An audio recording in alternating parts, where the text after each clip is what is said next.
Ces 10 dernières années, le Grand Port a investi des millions d'euros en infrastructures. 1780 bateaux, soit 5 par jour, se sont amarrés à nos côtes en 2017. Pour améliorer la qualité de prise en charge des passagers et des marchandises, les chantiers se multiplient. L'objectif, c'est que les infrastructures portuaires, les quais, les terre-pleins, les grues, soient au niveau des navires. C'est une espèce de course.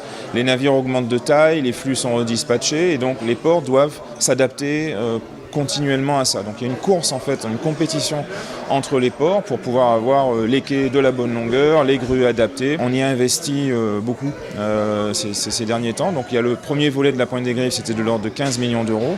Cette année, on lance un projet de l'ordre de 40 millions d'euros et la logistique suivra avec 20 millions. Aujourd'hui, 300 emplois supplémentaires ont été créés face à l'affluence des bateaux de croisière chez nous. Le tourisme est un levier de développement économique, mais le Grand Port a également d'autres atouts.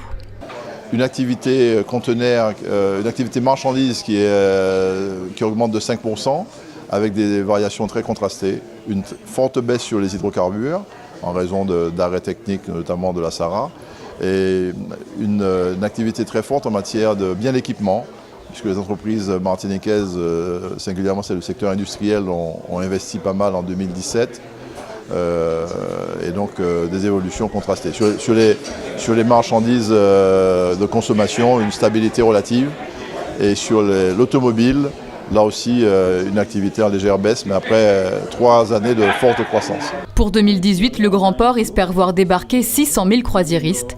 Autre enjeu également, augmenter le nombre de passagers inter-îles. Ils étaient 100 000 l'an passé.